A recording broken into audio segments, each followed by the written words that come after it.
A gente sabe que Deus responde oração. Mas apesar de a gente saber que tem que orar, crer na oração, sabe que Deus responde oração, a maioria de nós, no nosso dia a dia, não ora. Estamos fracassando em vários aspectos da nossa vida, porque a nossa vida de oração é um fracasso. A gente aprendeu a orar por uma necessidade, por necessidades.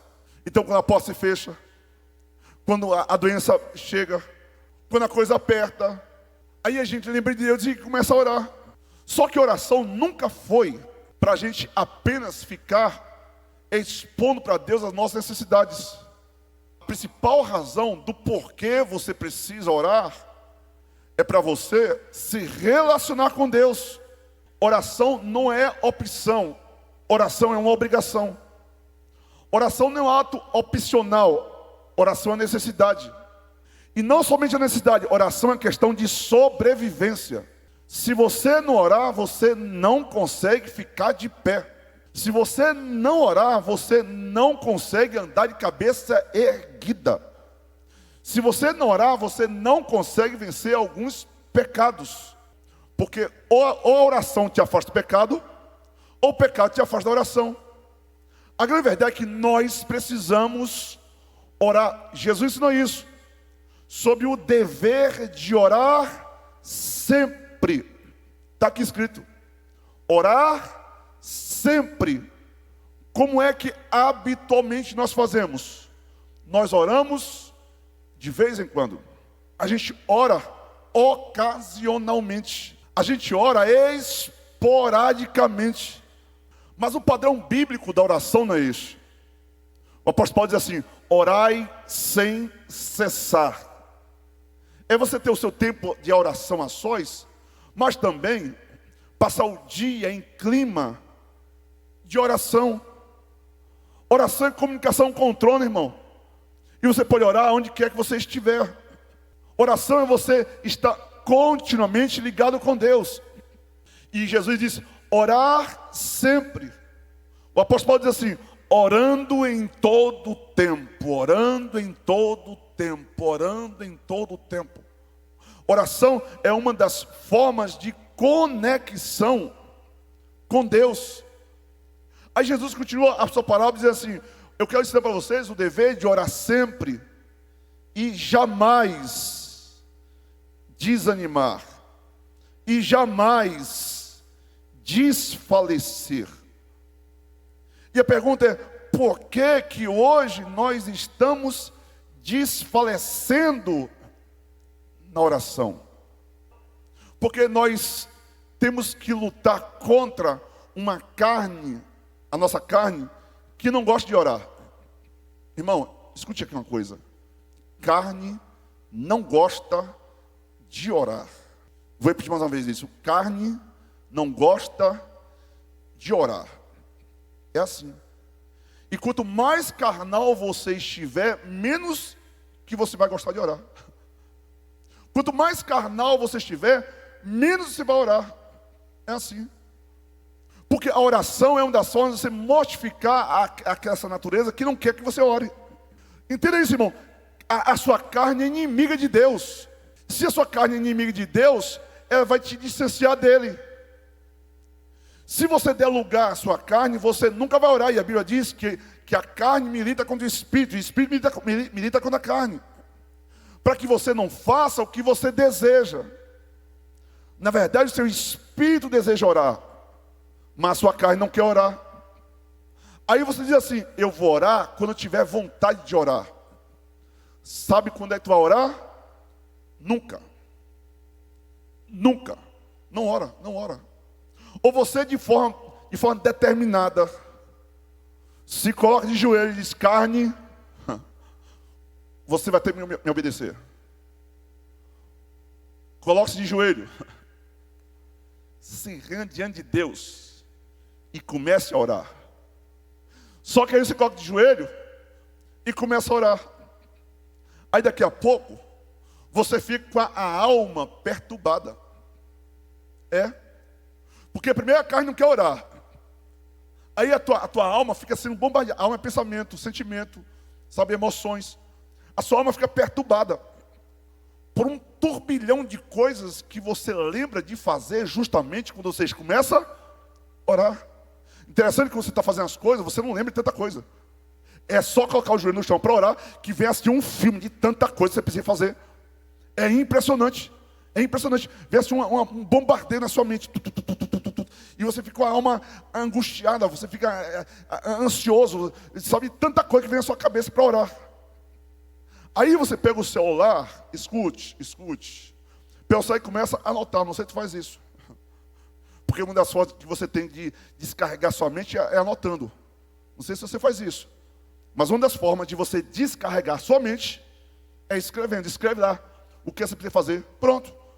Aí você escreve o que você precisa fazer. Aí você começa a orar. Aí lembra de outra coisa. Aí escreve de novo. Aí lembra de outra coisa. Escreve de novo. Resultado, daqui a pouco você pega o WhatsApp e manda mensagem para um, manda mensagem para outro. Tal. E, no lugar da oração, gente. Ei. E aí a sua atenção fica dividida no lugar da oração. Aí essa semana, no Encontro de Casais, eu falei assim, olha, isso aqui para quem estava no Encontro de Casais, só um spoilerzinho para você que não veio. Escute. Eu falei assim no Encontro de Casais, uma das formas de você desonrar o seu cônjuge é atenção dividida. Atenção dividida desonra o cônjuge. É quando o casal diz que está falando com ela, mas está no WhatsApp. Está falando com ela, mas está também assistindo TV. É um olho lá no jogo de futebol e dizendo que está tendo atenção à mulher. Isso é uma forma de desonra. Nós também estamos desonrando a Deus todas as vezes que a gente está com a nossa atenção dividida. E a nossa atenção fica dividida justamente porque a nossa alma está perturbada. A gente está ansioso, a gente está preocupado, a nossa alma está sendo um bombardeio. E quanto mais pressão, mais nós somos empurrados para longe da oração, gente. E quando deveria ser o contrário. Quanto mais oração, quanto mais pressão, mais oração. A grande verdade hoje é que a nossa mente está ficando cada vez mais adoecida. Não é por à toa que as doenças psiquiátricas estão em alta. Não é por à toa que a psicologia está em alta. Não é à toa que a psiquiatria, que antes era tida só para doido. Não. Psiquiatria hoje não é mais coisa de doido, não. Psiquiatria hoje é para pessoas normais que estão submetidas a uma pressão muito grande da vida. Aí a pressão externa aumenta, aí a pressão interna não corresponde, isso aqui te aperta, isso te empurra para baixo. Ei, quando a pressão externa é maior que a pressão interna, você deprime. E Jesus nos ensinou sobre o dever de orar sempre e nunca desfalecer, e tem uma forma de a gente aumentar a pressão interna. Ei, o apóstolo Paulo fala sobre orar para fortalecer o homem interior. Quando você ora, você fortalece a sua alma e o seu espírito. Entenda isso. Então a gente vai orando e o poder de Deus vai tocando no nosso espírito, vai tocando na nossa alma e a gente vai se fortalecendo. Vai se fortalecendo. De tal forma que depressão não consegue prender um homem que ora. Não vou repetir mais uma vez isso, é muito forte, irmão. Depressão não consegue prender um homem que ora. Depressão não consegue prender uma mulher que ora. Por quê? Porque a pressão interna é maior do que a pressão externa, irmão. Isso é uma coisa, você precisa orar. Eu quero que você cutuque alguém está perto de você e diga assim, você precisa orar mais. Não, fala aí. Escuta a coisa, queridos. A gente precisa ter uma agenda tão ocupada com a oração que ficará difícil a gente conseguir tempo para outras coisas. Engraçado que a gente tem tempo para tudo. Tem tempo para ir no shopping. Tem tempo para ir no restaurante. Tem tempo para ter papo com os amigos. Tem tempo para responder o WhatsApp. Tem tempo para ficar passando o dedo lá naqueles rios. Tem tempo para passar o dedo lá nos shorts. A gente tem tempo para fofocar não, que aqui o povo aqui da Renove não tem tempo para fofocar, graças a Deus. Mas por aí, tem gente que tem tempo para fofocar. Tem gente por aí, sabe, que tem tempo para fazer atividade física, o que é muito bom. Tem tempo para, sabe, para tudo. tem para aniversário, tem para um churrasco, tem para tudo. E depois diz, pastor, eu não oro porque eu estou sem tempo. Esta talvez seja uma das maiores mentiras que você carrega. Porque quando você diz que não tem tempo para orar, você está dizendo, em outras palavras, não tenho tempo para me relacionar com Deus. É isso que está dizendo. Quando você diz que não tem tempo para orar, você está dizendo que não tem tempo para se relacionar com Deus. Porque o diabo colocou na mente de muita gente que orar é perda de tempo. Mas orar não é perder tempo, orar é otimizar tempo. Sabe por quê?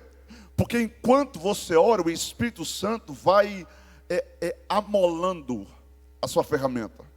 Enquanto você ora, o Espírito Santo vai iluminando a sua mente. Enquanto você ora, o Espírito Santo vai aprimorando o plano que Deus já colocou no seu coração. Enquanto você ora, o Espírito Santo vai melhorando o plano que está na sua mente. Enquanto você ora, o Espírito Santo vai te ajudando a tomar decisões melhores. Aliás, já está provado pela ciência que quem ora decide melhor. Quem ora pensa melhor, quem ora cresce mais rápido, quem ora prospera mais rápido. Você precisa orar. Sacode mais uma vez esse irmão bonito, cheiroso, perto de você e diz assim, você precisa orar, pelo amor de Deus, ora um pouco mais, meu filho.